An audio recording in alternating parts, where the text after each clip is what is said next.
बिस्मिल्लाहिर्रहमानिर्रहीम। शुरू अल्लाह के नाम से जो हमारी शहरत से भी ज्यादा करीब है। अस्सलामु अलैकुम। आज हम आपकी खिदमत में मालूमात से भरपूर वीडियो लेकर आए हैं। आज हम आपको एक आशिक फकीर की दास्तान सुनाएंगे कि कैसे उसके पुख्ता यकीन ने उसे मंजिल तक पहुंचाया। बल्ख का शहर अपनी खूबसूरती की वजह से बहुत मशहूर था। मौसम गर्मा में लोग बल्ख का रुख करते थे। ये जश्न बहारा के दिन थे। वहाँ से एक कारवां गुजर रहा था। उसमें एक इंतहाई खूबसूरत नौजवान था, लेकिन उसके कपड़े फटे पुराने थे। बाहर के बाद जब सब लोग बल्ख से वापस अपने अपने मस्कन की तरफ रवा दवा थे, लेकिन वो नौजवान बल्ख में ही रहा। उसे उस शहर में अपने लिए सुकून मिला। उसने यहाँ पर झाड़ियों में अपने लिए एक कुटिया बना ली और वहीं रहने लगा। वो वहीं भटकता फिरता। एक दिन शाम का वक्त था। फकीर शहर की गश्त से वापस लौट रहा था, लेकिन आज न जाने क्यों वो कुछ उदास था। तबीयत बहलाने के लिए वो बाग में चला गया। उसे वहाँ कुछ आवाज आई। उसने वहाँ मौजूद शख्स ने कहा, तुम जहाँ से भी आए हो वापस लौट जाओ। तुम्हें मालूम नहीं कि आज सुल्तान बर्क की शहजादी यहाँ गश्त के लिए तशरीफ लाई है। फकीर ने जब शहजादी को देखा तो उनकी खूबसूरती से बेहद मुतासिर हुआ। शहजादी कनीजों के झुरमुट में आगे बढ़ी। फकीर शहजादी से इस कदर मुतासिर हुआ कि सारी रात सो नहीं सका। उसके दिल में शहजादी के लिए मोहब्बत पैदा हो गई। वो शहजादी के इश्क में बेहाल हो गया। कुछ अरसे के बाद इसने खुद को संभाल लिया। बल्ख का दरबार लगा हुआ था। लोग अपने अपने मसाइल बयान कर रहे थे। बादशाह को उसके गुलाम ने आकर खबर दी कि एक फकीर आपसे मिलना चाहता है। बादशाह ने उसे अंदर आने का हुक्म दिया। जब दरबार खत्म होने को था तो बादशाह ने उस फकीर से पूछा, तुम्हारी क्या फरियाद है? फकीर ने कहा, मैं एक ऐसी फरियाद लेकर आया हूँ जो इस भरी महफिल में बयान नहीं की जा सकती। तन्हाई का मौका दें, मैं आपको उस वक्त अपनी ख्वाहिश बताऊंगा। जब दरबार खत्म हो गया तो उसे बुलाया गया। वजीर ने पूछा कि तुम बादशाह के सामने क्या फरियाद करने लगे हो? फकीर ने कहा, मैं शहजादी से निकाह की ख्वाहिश लेकर आया हूँ। वजीर ने जब ये सुना तो फकीर को हकारत से कहा, क्या तुमने खुद को देखा है? किस मुंह से सल्तनत की शहजादी का हाथ मांगने आए हो? बादशाह ने वजीर को खामोश करवाते हुए कहा, इसमें इसका कोई कसूर नहीं। हमारे दीन में हर किसी को निकाह की इजाजत है, चाहे वो अमीर हो या फिर गरीब। इसका जवाब हकारत के जरिए नहीं बल्कि मुहज़्ज़ब तरीके से दिया जाएगा। बादशाह ने फकीर को कहा, तुम्हें तुम्हारी दरखास्त का जवाब एक हफ्ते के बाद मिल जाएगा। फकीर के दिल में ये सुनकर उम्मीद की किरण जागी, लेकिन एक हफ्ते का अरसा उसे बहुत ज्यादा लगने लगा। बादशाह ने उस दौरान वजीर को अपनी मंशा से आगाह कर दिया और कहा, फकीर को फौरन इनकार न किया जाए, बल्कि बहुत तदबीर के साथ इनकार करना, या तो उसके आगे एक ऐसी शर्त रख दी जाए जो वो पूरी न कर सके। एक हफ्ते के बाद जब फकीर बादशाह के दरबार में हाजिर हुआ तो वजीर ने इंतहाई अदब से उसका खैर मकदम किया और कहा, शहजादी के लिए बहुत सारे नामवर लोगों के रिश्ते आए। तुम्हारा नाम भी उन्हीं लोगों में शामिल कर लिया गया है, लेकिन इससे पहले तुम्हें एक शर्त पूरी करनी होगी। ये सुनकर फकीर के दिल में किरण की लहर दौड़ी और उसने कहा, क्या हुक्म है? वजीर ने कहा, शहजादी के लिए एक स्याह रंग का हीरा लेकर आओ। फकीर ने कहा, बेशक ये बहुत मुश्किल है, लेकिन मैं अपनी पूरी कोशिश करूंगा। सुना है कि स्याह हीरा बर्फीली पहाड़ियों में मौजूद एक स्याह पहाड़ी पर होता है। मैं अपनी पूरी कोशिश करूंगा। रात भर वो फकीर अल्लाह के आगे अपनी फरियाद लिए रोता रहा। सुबह हुई तो उसके दिल में अल्लाह की तरफ से उम्मीद की किरण जागी। वो अपना सामान लिए निकल पड़ा। उसे स्याह हीरे की तलाश थी। कोहिसार की वादियों को तारीकी ने जकड़ लिया, मगर वो चलता रहा। वहाँ वो एक चट्टान पर बैठ गया और दरिंदों की आवाजों में उसकी रात बसर हुई। सुबह कोई शख्स उसे शाने से हिलाकर उठा रहा था। उसने देखा तो एक बूढ़ा शख्स था जो कह रहा था,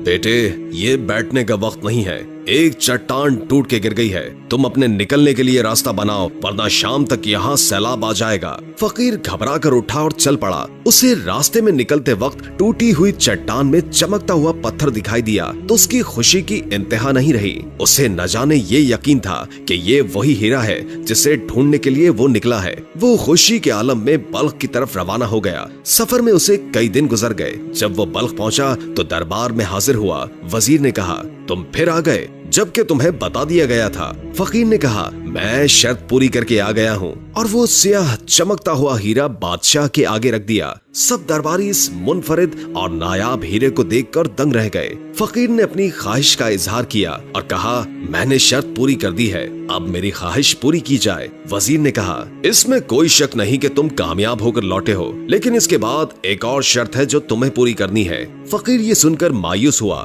लेकिन उसे उसके इश्क ने हिम्मत दी। उसने हामी भर ली और पूछा, अब क्या शर्त है? वजीर ने कहा, शहजादी के कानों के आवेजों के लिए मोती दरकार है। वो मोती बहुत दिलकश और बेहद खूबसूरत रंगों का हामिल है। अगर वो तुम ले आओ तो तुम्हारी ख्वाहिश पूरी कर दी जाएगी। फकीर एक बार फिर मंजिले मकसूद की खातिर एक और इम्तिहान के लिए निकल पड़ा। अब की बार वो एक समंदर पर पहुंचा। उसके इश्क के जुनून ने ये फैसला किया कि वो अपने इन हाथों से समंदर को खाली कर देगा और मोती ढूंढ निकालेगा। ये काम करते हुए उसे बहुत दिन गुजर गए, लेकिन बेसूद। वो वहाँ बैठा और सर उठाकर आसमान की तरफ मुंह किया और अल्लाह से दुआ करने लगा। इतनी देर में समंदर में एक मोतियों से भरी लहर गुजरी और उसके दामन में बहुत से मोती आ गिरे। वो अल्लाह का शुक्र अदा करते हुए सजदा रेज़ हो गया और अल्लाह का शुक्र अदा करने लगा।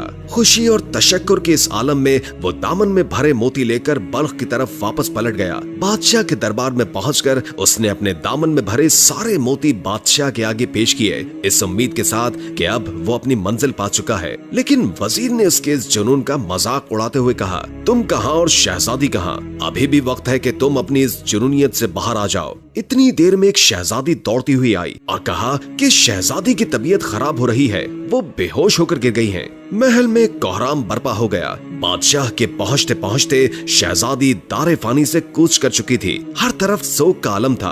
बादशाह पागल हो गया। पूरा बल्ख शहजादी की मौत पर सोग मना रहा था, लेकिन इस आलम में उस फकीर के चेहरे पर कोई इस्तराब मौजूद नहीं था। जब शहजादी का जनाजा उठाया गया तो वो फकीर भी उसमें शामिल हो गया। शहजादी को मनो तले मट्टी में दफना दिया गया। उसी दौरान रात हो गई और पूरा बल्ख सोगवार हालत में सो गया। लेकिन इस दौरान वो फकीर जागता रहा और अपने इश्क की खातिर शाही कब्रिस्तान में जा पहुंचा और वहां जाकर शहजादी की कब्र का बोसा लिया और कब्र की मट्टी हटाने लगा। तख्ता हटाकर वो शहजादी के बेजान जिस्म को लेकर निकल पड़ा। वो कुटिया में उसे ले गया और इंतहाई एहतराम से लेटा दिया और रो रो कर अल्लाह के आगे फरियाद करने लगा। इतनी देर में उस कुटिया में एक तबीब दाखिल हुआ। उसके साथ उसका शागिर्द भी मौजूद था। तबीब ने शहजादी के उस बेजान जिस्म को देखते हुए नफ्स पर हाथ रखा और कहा, मायूस न हो, ये अभी जिंदा है, इस पर सख्ते का आलम है। तबीब ने जंजबील की एक शीशी फकीर को दी और कहा, शहजादी के तलवों पर इसकी मालिश करो।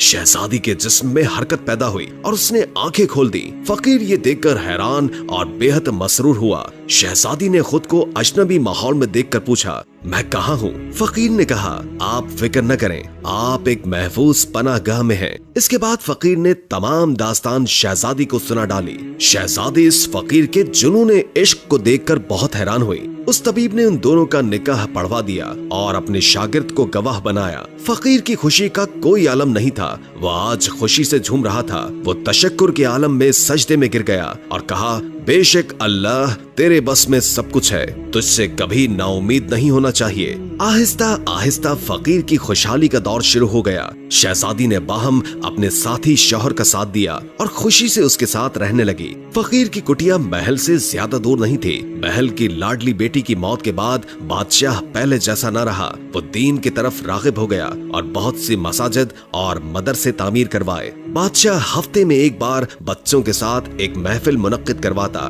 बादशाह के आने पर बच्चों ने उसे सलाम किया। बादशाह की नजर एक बच्चे पर पड़ी और नजर वहीं ठहर गई। उसने उस बच्चे को अपने पास बुलाया और मौल्लिम को बुलाकर कहा, इतना खूबसूरत और रोशन चेहरे वाला बच्चा किसका है? मैंने तो उसे पहले कभी नहीं देखा। मौल्लिम ने कहा, हुजूर, कुछ दिन पहले ही इसका बाप इसे यहाँ लाया है। बादशाह ने बच्चे को उसके बाप को साथ लाने का हुक्म दिया। जब फकीर ने ये सुना तो सारी बात शहजादी को बता दी। शहजादी परेशान हो गई। उसे महसूस हुआ कि आज सच जाहिर होने का वक्त आ चुका है। फकीर भेष बदलकर अपने बच्चे के साथ महल में दाखिल हुआ। सब इस बच्चे की खूबसूरती खूबसूरती देखकर दंग रह गए। बादशाह इस बच्चे को मलका के पास ले गया। मलका ने कहा, इस बच्चे की शक्ल हूबहू मरहूम शहजादी से मिलती है, कुछ भी हो मुझे ये बच्चा चाहिए। बादशाह ने कहा, इस बच्चे का बाप फकीर मालूम होता है, लेकिन ये जेब नहीं देता कि हम बच्चे को उसके वालिदैन से जुदा करें। मलका ने कहा, हम इस बच्चे के साथ उसके वालिदैन को भी महल में बुला लें और उसके रहने का इंतजाम कर लें। बादशाह ने इस बात पर मलका को सराहा और बाहर जाकर फकीर को मुखातिब किया और कहा कि अगर तुम चाहो तो मलका इस बच्चे को अपने साथ रखना चाहती है। फकीर ने कहा, इसकी माँ कभी इजाजत नहीं देगी। बादशाह ने कहा, अगर बच्चा अपने माँ बाप समेत महल में आ जाए तो सब बेहतर हो जाएगा। फकीर ने कहा, फिलहाल मैं कुछ नहीं कह सकता। बादशाह ने कहा, मलका तुम्हारी बीवी से खुद बात कर लेगी। मलका महल से निकली और फकीर की झोपड़ी की तरफ अपनी शाही सवारी में निकल गई। जब वो झोपड़ी के आगे रुकी तो फकीर को खबर दी गई कि मलका तुम्हारी बीवी से मिलने आई है। फकीर बौखला गया और शहजादी को जाकर बताया। उसी दौरान मलका झोपड़ी में दाखिल हो गई और देखकर सकते में रह गई और बोली, शहजादी क्या ये तुम हो? क्या तुम मेरी बेटी हो? लेकिन मुर्दे कैसे जिंदा हो सकते हैं? शहजादी ने अपनी माँ को सारी दास्तान सुना डाली। आहिस्ता आहिस्ता पूरे बल्ख में ये खबर फैल गई और हर तरफ खुशी मनाई गई। बादशाह ये सुनकर खुशी से फूले नहीं समाया। उसने फकीर को गले लगा लिया और उसका महल में पुरतपाक इस्तकबाल किया गया। इस तरह सब हंसी खुशी रहने लगे। इस कहानी से हमें ये सबक मिलता है कि हमें अल्लाह की जात से कभी मायूस नहीं होना चाहिए। अगर अल्लाह की जात पर पुख्ता यकीन हो तो अल्लाह की रजा से नामुमकिन मुमकिन में तब्दील हो सकता है। उम्मीद है कि आज की वीडियो आपको अच्छी लगी होगी।